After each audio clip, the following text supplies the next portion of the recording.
Hello, welcome to Unity at Tacoma. This is Matt and Becky, and welcome to January.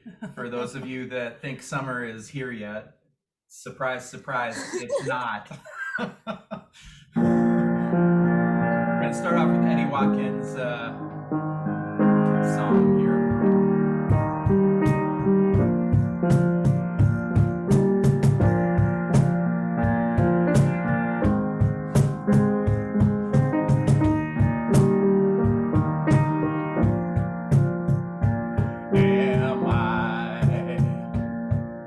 Strong enough to bear the burdens that sometimes come, living this thing called life.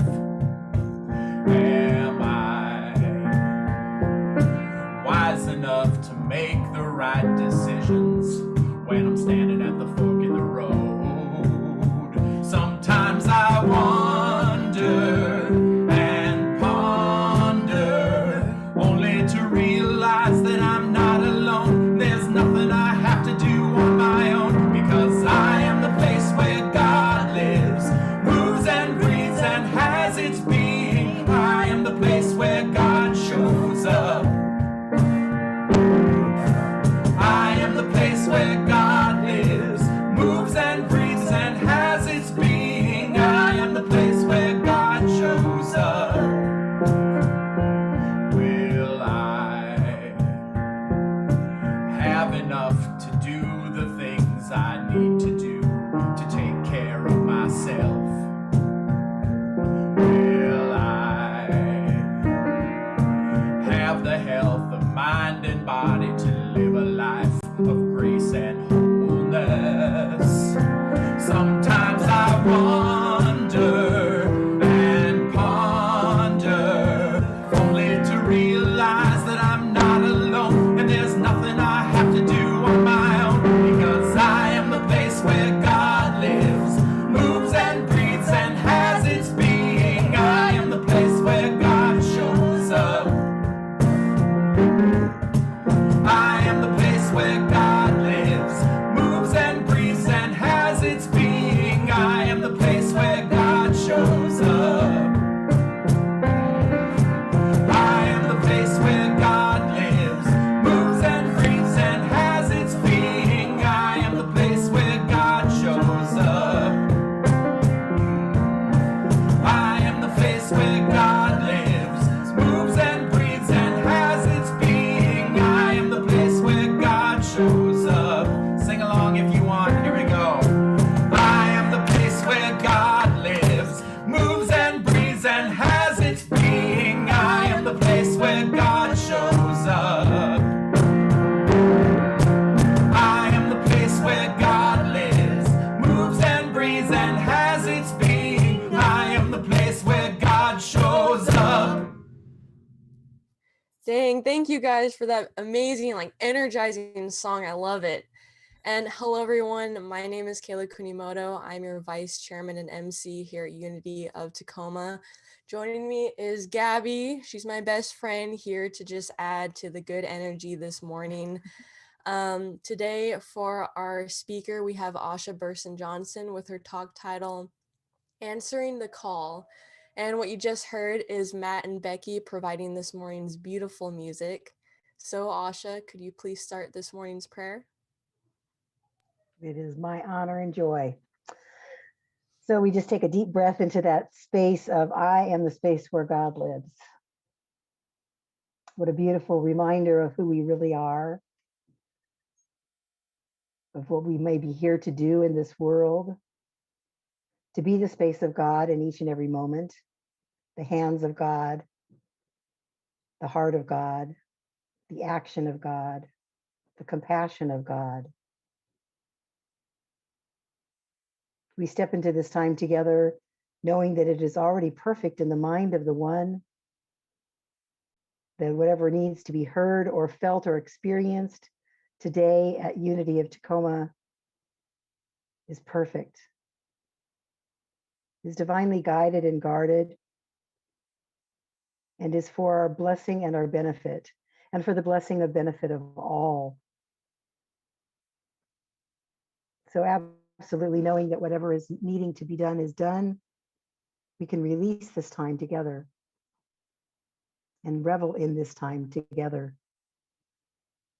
Being grateful for all that Unity of Tacoma provides as community, as connection, and as reminders of our oneness with all life.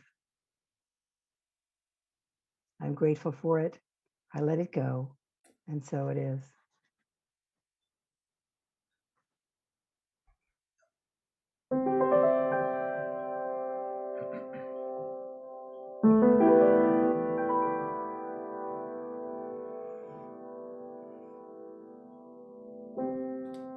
There's a storm brewing inside of me,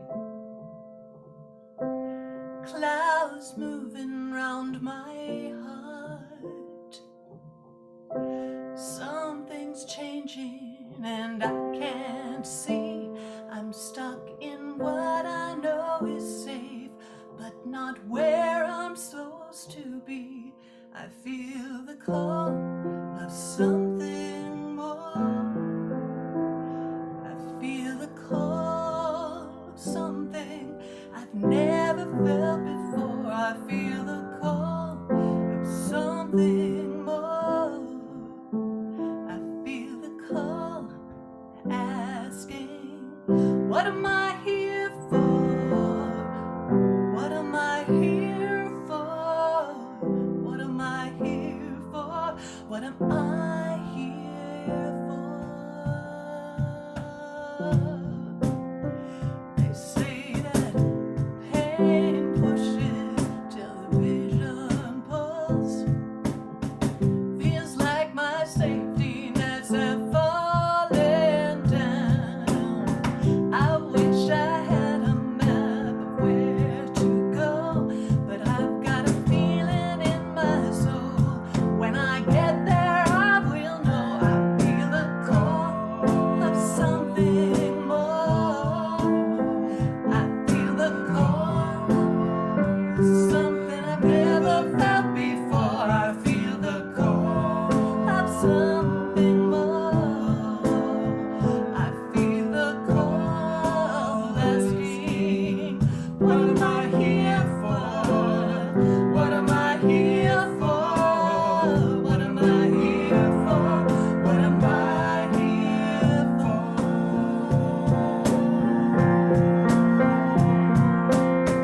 I wanna make a move right now, though I don't know where or how. But when I trust and know the truth, my heart will pull the way. There's more of me to share, so today I do declare I will take that step in faith and let my light shine. And you feel the call to something more. I feel the call to something I've never felt before. I feel the call of something more. I feel the call of something I never felt before. I feel the call of something more. I feel the call asking, what am I here for? What am I here for? What am I here for? What am I here for? What am I here for? What am I here for? What am I here for? What am I here for?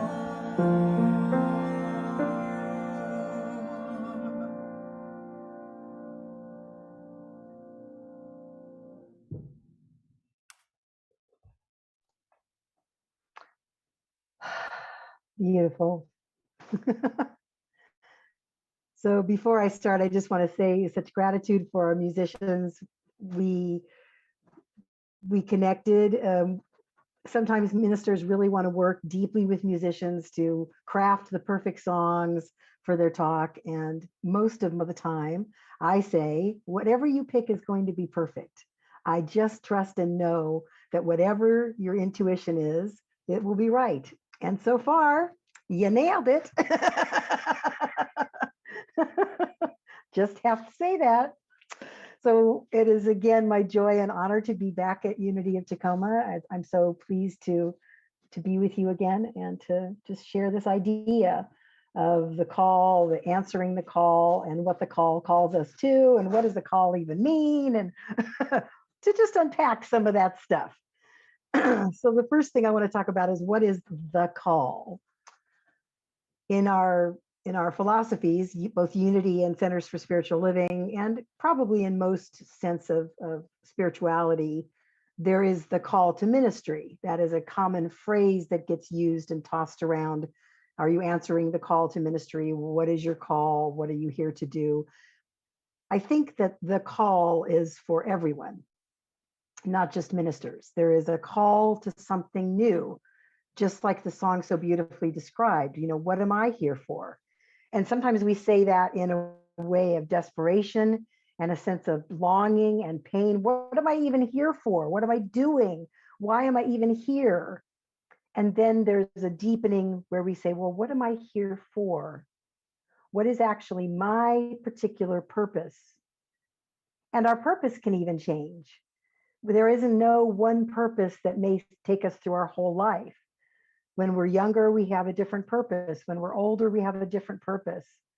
And it's discovering, what is that purpose for me now?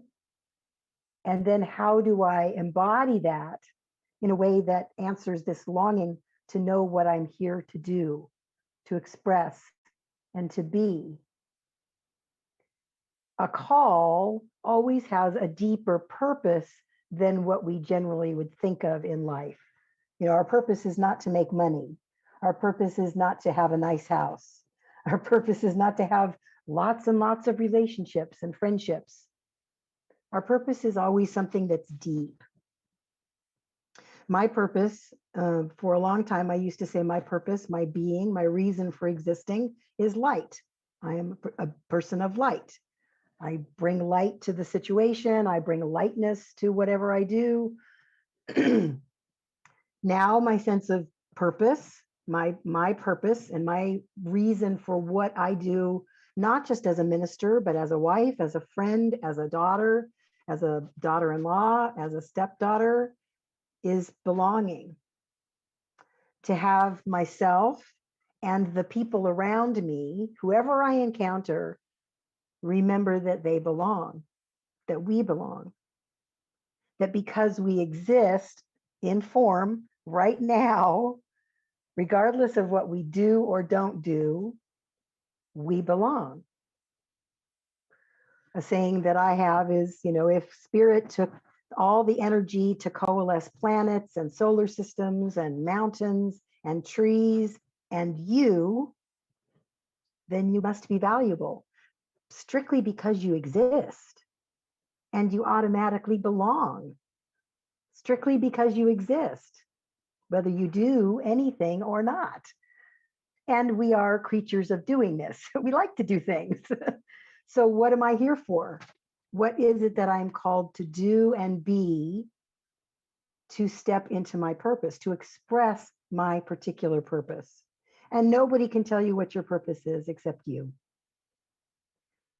We can have support systems like a spiritual place, a community that help us to explore our individual purpose, but nobody can truly tell you what your purpose is. And this expression that we heard in the song about what my pain pushes me until spirit pulls me, until something else pulls me. Often it's the pain that starts giving us the indications that something needs to be different, that we need to stretch or grow out of whatever current situation or circumstance we've been in. Pain is a good indicator. It's just a pointer. So many of us have felt, myself included, that pain means something is wrong and that we need to fix it.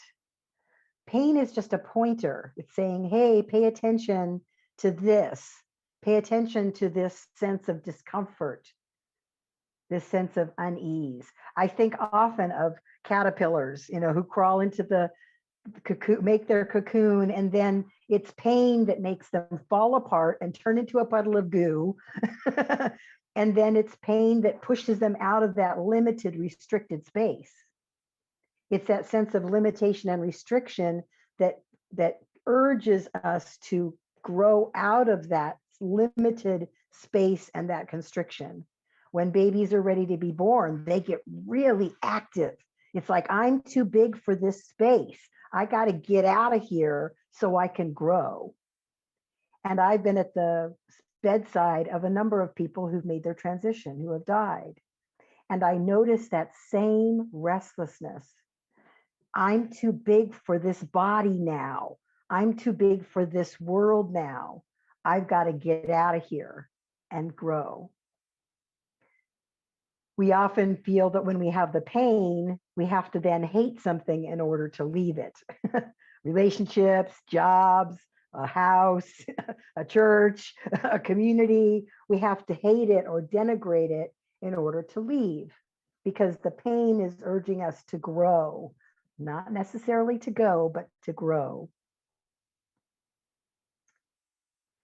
Howard Thurman says, the ability to know what is the right thing to do in a given circumstance is a sheer gift of God.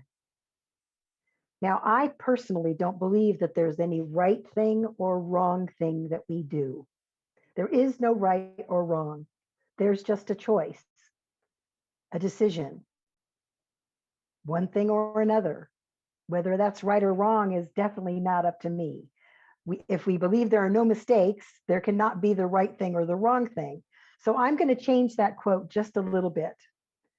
The ability to know what is the compassionate, purpose-filled thing to do in a given situation or circumstance is a sheer gift of God.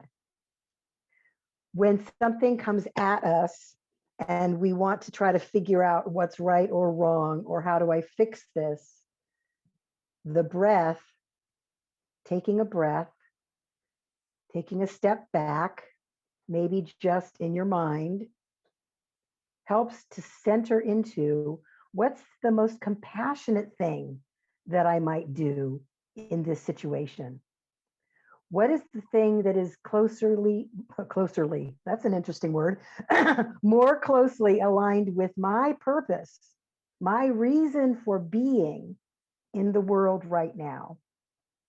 If my reason for being is belonging, then I'm not going to say some sarcastic thing. I'm not going to try to shame somebody into doing something different. I'm not going to be reactive. I'll be more compassionate. I'll remember, oh, I'm about belonging. How can I help this person remember they belong? They're okay, just as they are. How can I do that for myself when I forget? Because we all forget. When we feel a call to something new, something different, something bigger, I say something bigger as kind of a metaphor. The call to purpose will always, always reveal pain, doubt, and fear. Who am I to do this? Who do I think I am? And I say that in the denigrative sense. Who do you think you are, Missy? Instead of, who do I think I am? Oh yeah, I'm a child of God. I just know that that's who I am. But who do you think you are? The doubt, the fear, and the pain will arise. It's what we do with that that helps to either keep us stuck in our safe space that might be really comfortable, but that doesn't allow us to grow and stretch. Coretta Scott King said, "My story is a freedom song from within my soul. It is a guide to discovery, a vision of how even the worst pain and heartaches can be channeled into human monuments, impenetrable and everlasting." We may not make a difference to the world like Martin Luther King did. We may only make a difference to the people closest to us, our small communities, and maybe a little further. And that's enough. And we may have a bigger call to step out into the big world and get on a big stage and be who we are here to be. And all of that is good and a blessing and a benefit to the world. The smallest kindness, the smallest compassion, the smallest stepping into purpose benefits and blesses the whole world. So the call is confusing because sometimes we get a call for something new. And as I shared earlier with some of the people before we got on officially online, I have a saying that has helped me figure out what it is that I might do next, or am I willing to continue to explore through the pain, through the fear, and through the doubt. And here's my little saying. It's one of my mantras. My head will try to rationalize anything.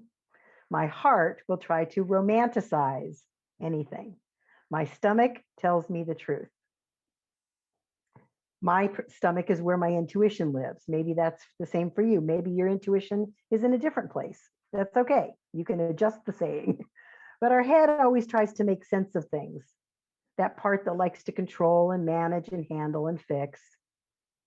It likes to try to make sense of it. Well, it doesn't make sense to leave my job now. It doesn't make sense to move. It doesn't make sense to do this next thing that I'm feeling pulled to. So the head tries to rationalize it. The heart wants to romanticize, especially in relationships. Oh, but I love this person. Oh, but I don't want to let them go. Oh, but they're my family. Oh, but it's my mom. Oh, but it's my blood. Oh, but.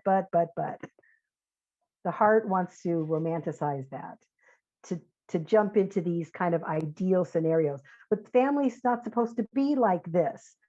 Relationship's not supposed to be hard, blah, blah, blah. You get the idea. And then there's that place of intuition that gets loud when we ignore it. There was a time in my life when I kept ignoring my intuition and my stomach rebelled so much that I was throwing up every single day. I was not pregnant. I did not have an ulcer.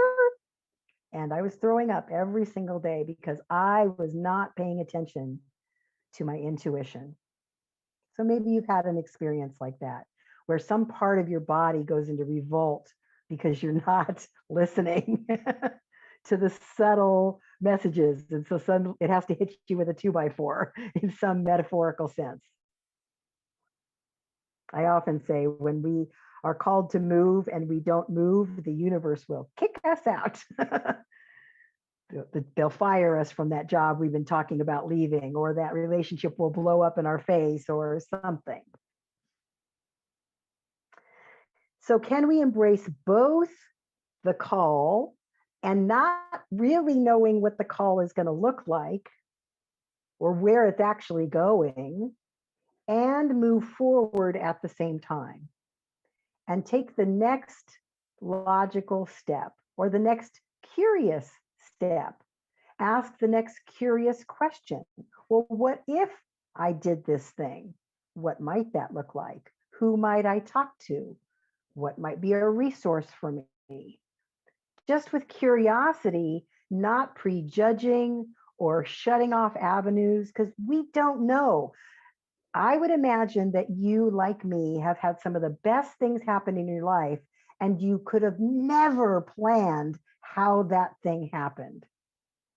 You could have never figured out all the weird circuitous routes that it took to get to this particular juicy, wonderful space. I know I couldn't. I'm a great planner. I can make things happen. I can organize anything. But the best things in my life, no plan. No idea what it was going to look like or how it was going to work. So suppose we didn't deny or avoid the pain that arises when we are uncertain and don't know what's next, but embrace it as an invitation to something deeper. We don't want to deny our pain. That's a big mistake. Pain, as I said, is a pointer. It's a part of us. Just to have a curious conversation with our pain is also a blessing. What are you trying to tell me? What are you afraid of? What, Act like that loving presence that accepts everything, and be willing to have a conversation with your pain. I have a tremor in my arm, and I have conversations with my tremor all the time. What is it you're needing from me right now? What do you need me to do? What are you trying to tell me? I think it's trying to tell me sometimes to slow down, not try to do so much, to be mindful. When I write now, I have to pay a lot of attention to what I'm writing. Otherwise, it's illegible. So I have to really focus and give it a little bit more love. What is it you're trying to tell me? If we can stare at it straight in the face with compassion, because the pain is not trying to hurt us. It feels like that. It's trying to help us in the only way it knows how. That part of ourselves, that's the only way that it knows how to express. So can we embrace doubt and pain and fear and still take the next curious step, ask the next curious question? Years ago, my husband, we lived in Southern California, my husband and I, in Huntington Beach, California. And his mom and grandmother and sister live in San Diego. And his mom and grandmother lived together, and his mom had a stroke. And we weren't really sure what was going to happen after that. It did not look good. But she kept getting a little bit better and a little bit better. And his sister was taking care of her and his grandmother in their house for a while. And I would go down occasionally on a weekend to give her a break as a caregiver. That's tough. And I kept getting this, my call comes in a loud voice that comes on the left side of my head. I don't know why, it just does.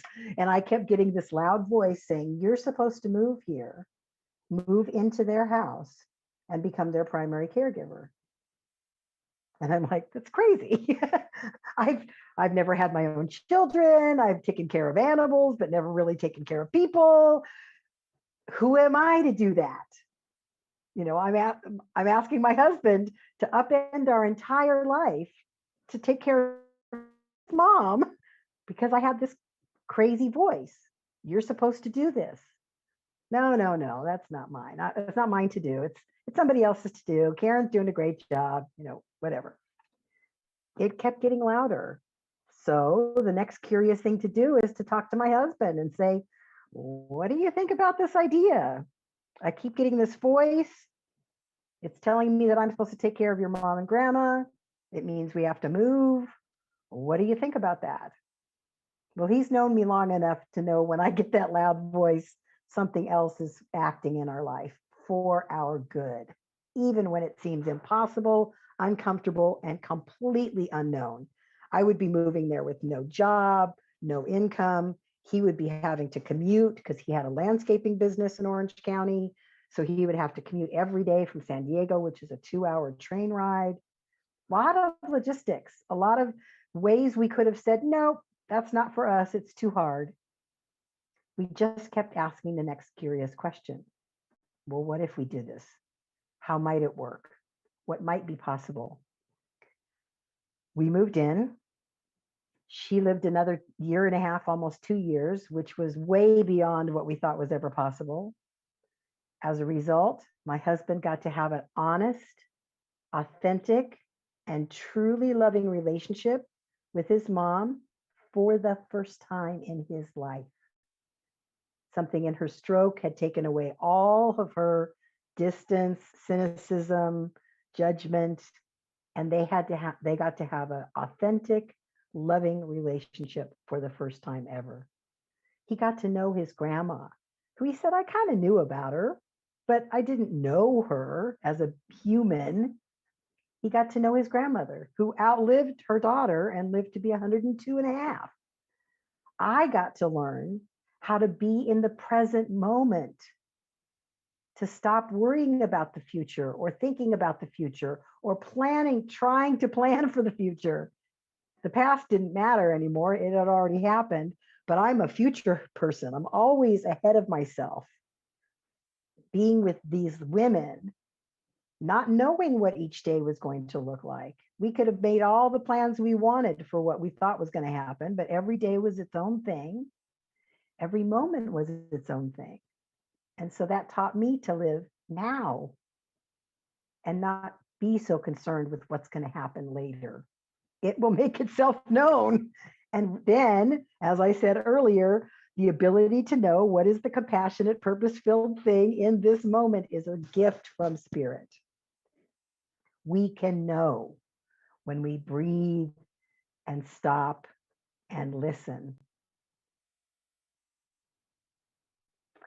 We can use our pain and our discomfort to propel us forward, to notice where we're trying to push the river and where we're relaxing into the river and letting it take us where it will, because where it will is always going to be for our benefit and blessing. I say now, I don't try to push life into the shape I think it should be, but I pay attention to what's pulling me from my heart space, what that crazy voice in the left-hand side of my head is saying. That's what got us to Port Angeles, Washington. The crazy voice in my head that said, you're supposed to be a minister, you're supposed to start a ministry, and here's where you're supposed to do it. But that's crazy. And here we are 5 years later. So when you look back at your life and the best things and the most unexpected gifts that showed up, it's usually because you listened to some call, some unimaginable, crazy idea that was pulling you forward and you had no idea where it was going to lead. And yet you trusted. As the songs so far have beautifully said, there's something within me that knows where I'm going, that knows my best outcome, bigger than I can possibly imagine. Tracy Brown says, pain can be your motivation for a breakdown, a breakup, or a breakthrough. I add a break open. Because for me, when I feel pain these days, more often, I pay attention to, am I allowing my pain to close me down, or am I using that pain to open me up? Am I using my pain to shut my heart, to protect and guide and guard? Or am I using that pain to open me up into curiosity and faith that there's something here for me that I just can't see yet? My ministry is in the midst of an upheaval, a personal upheaval, not a community upheaval, but a personal upheaval. Our community is changing and shifting and growing into something new, and we have no idea what it's going to be. And we know we want to be together, and we want to be expressed together. And we're curious to see how that's going to unfold. And we're doing steps and processes. We're going to do a book study, actually 2 of them, one on a book called The Art of Gathering, and another book called How to Lead When You Don't Know Where You're Going. As a leader, it's hard to say, I have no idea where we're going to be, what we're supposed to look like as a community.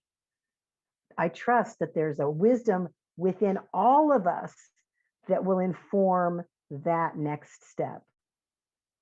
You as a community are stepping into a new adventure with a new minister. What a beautiful thing. She's stepping into an adventure with a new community. And together you have no idea where you're going, but you can do this work with consciousness and with a sense of purpose.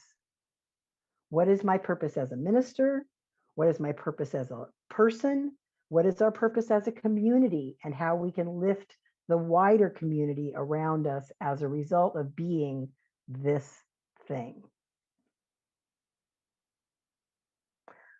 When our life is not working the way we would like, pain invites us to revisit our purpose and consciously direct our path. Pain is an invitation to step more deeply into the truth of our being. We are a divine expression of the one life. We belong because we exist. We have value no matter what we do or don't do. And we are good enough right where we are. That doesn't mean we're not ever going to change or grow. That doesn't mean there's something else for us out there that is calling us. We just get to keep paying attention over and over again until we go and we get restless and we stretch out of this particular beingness into whatever's next. And we don't know what that is either. I invite you to take a deep breath. Just let all of this go and seep into your beingness in its own time. Whatever is meant for you, you will retain. Whatever is not meant for you, you just can let it go. Thank you for allowing me to be with you today. And I invite our musicians to share another beautiful song that, of course, will be perfect.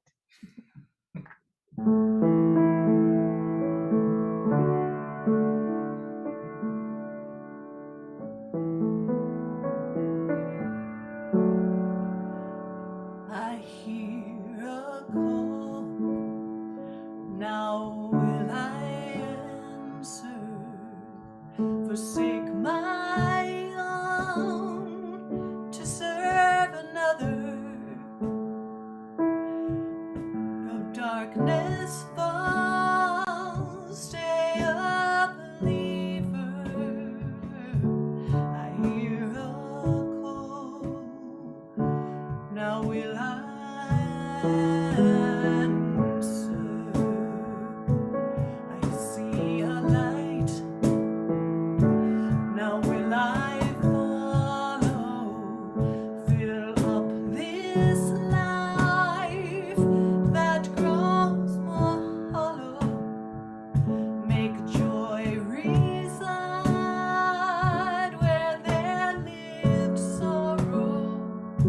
I see a light, now will I follow? I hear a call from out of nowhere, and from everywhere I go. I hear a call, now will I answer?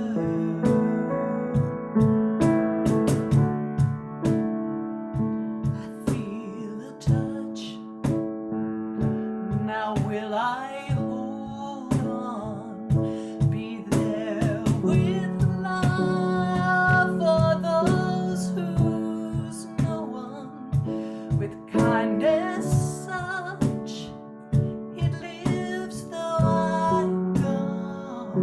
I feel a touch, now will I hold on? I hear a call from out nowhere, and from everywhere I go. I feel a light, now will I follow? I feel a touch, now will I hold on? I feel a call, now will I answer?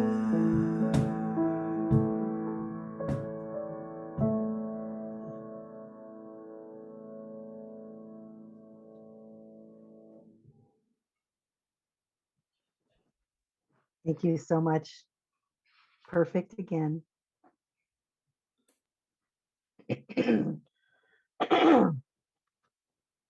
So I invite us into a time of silence and space. I may talk a little. We may just have some silence together. We'll see what happens. So I invite you to take a couple of deep breaths in through the nose and out through the mouth. The first breath, letting go of the past. Whatever came before this very moment. And another breath. letting go of later, whatever may happen after this. And a third breath to bring us right into the present moment, right here, right now.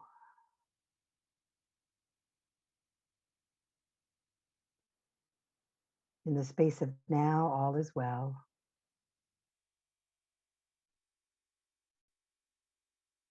In the space of now, there is every possibility and every potentiality available.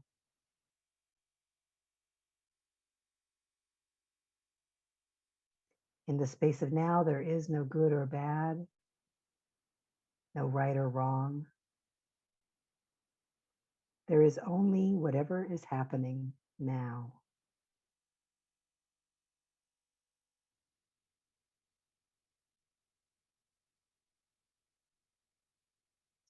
It is the space that Rumi speaks of. Out beyond ideas of right doing and wrong doing, there is a field. I will meet you there.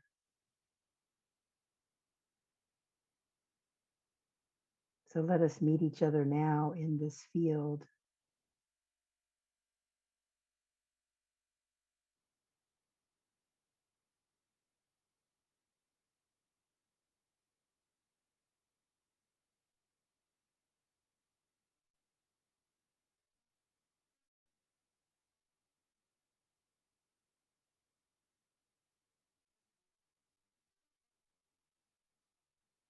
In this field is spaciousness.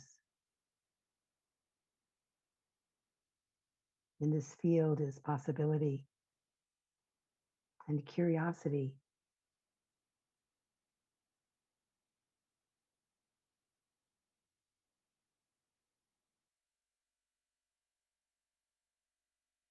In this field is compassion.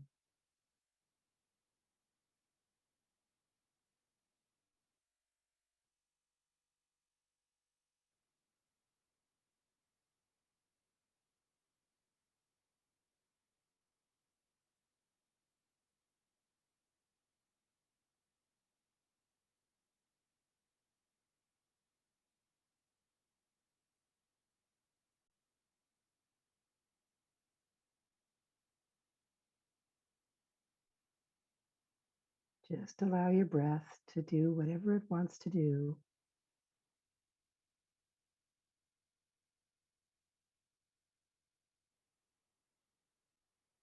If thoughts of later or before want to intrude, just thank them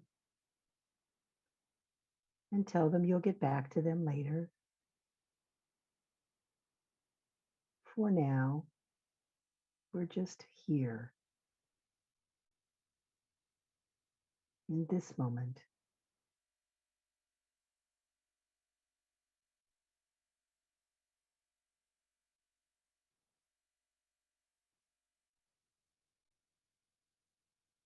There's nowhere else to be.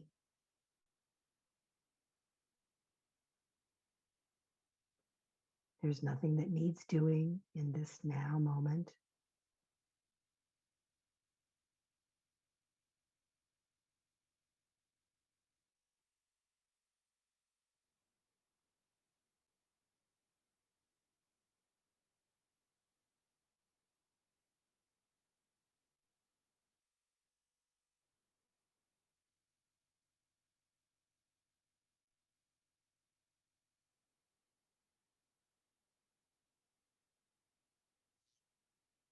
I invite you to spend some time in gratitude in this space. Gratitude for Unity of Tacoma and its continuity through these challenging times.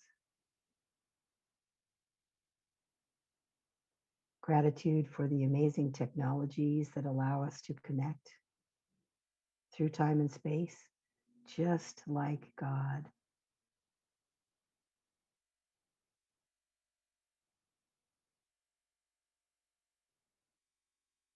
For your ability to hear these words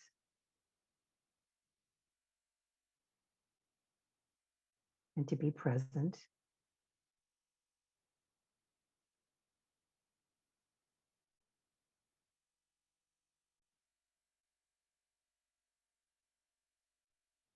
Gratitude for the feelings of our humanness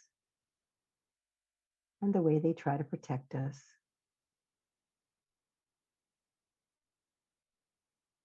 Even though they sometimes feel misguided or a little extreme.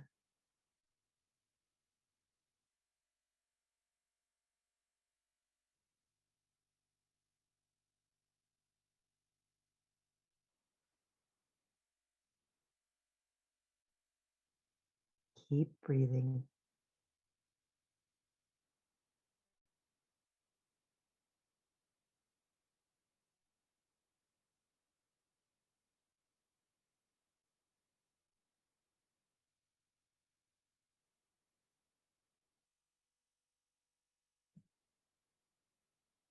Give yourself permission to be however you are right now.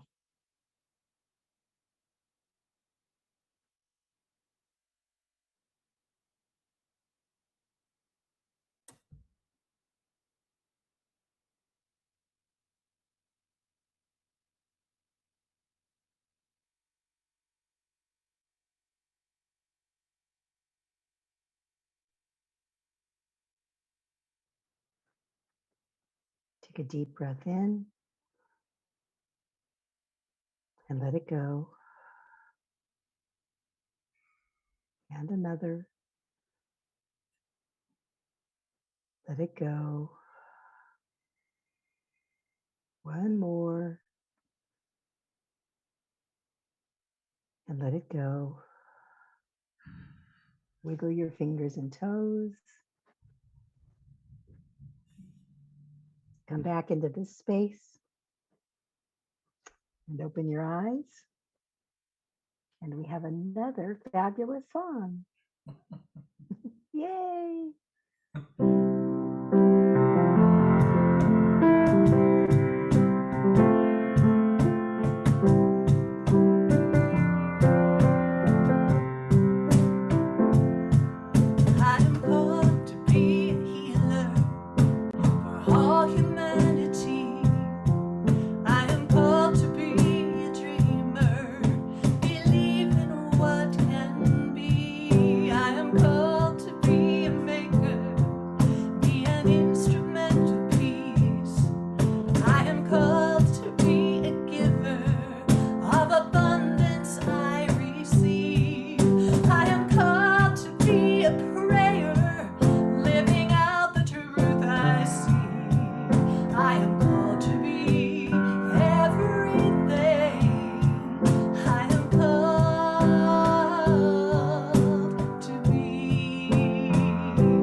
everything. We are called to be the glory here on earth, so all might see all the love and all the beauty that shines in you and me. We are the living, breathing God, and you are one in me. We're called to be peace, called to be joy, called to be, called to be peace, called to be joy, called to be free. We are called to be peace. We are the joy, called to be love, called to be.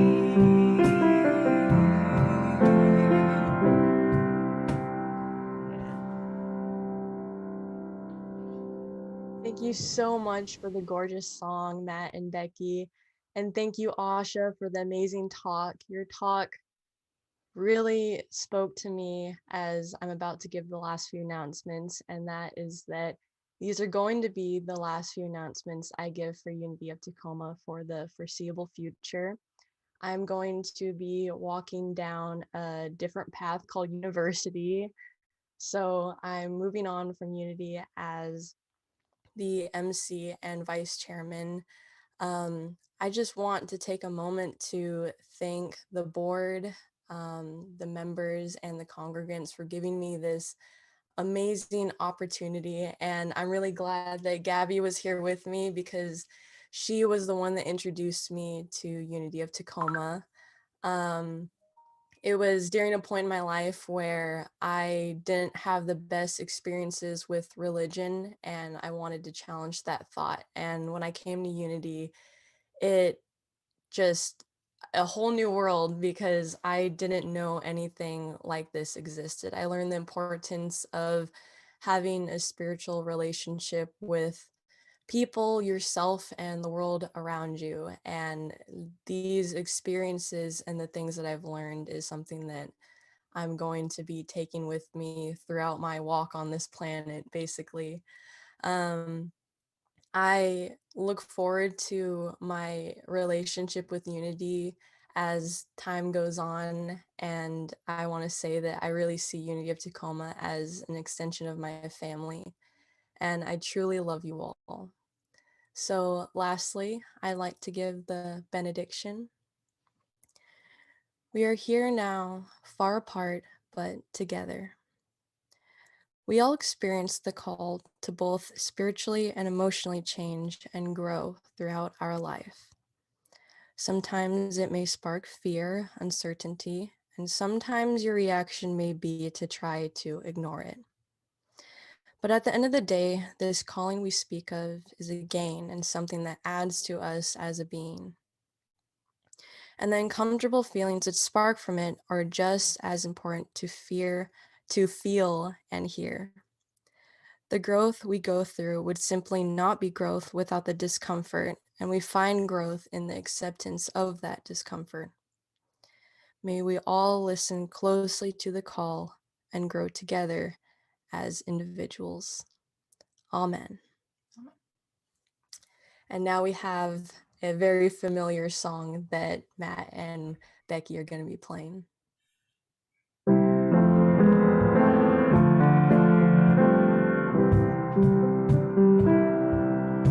Let there be peace on earth, and let it begin with me. Let there be peace on earth, the peace that was meant to be.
Thank you, everyone. Have an amazing rest of your week.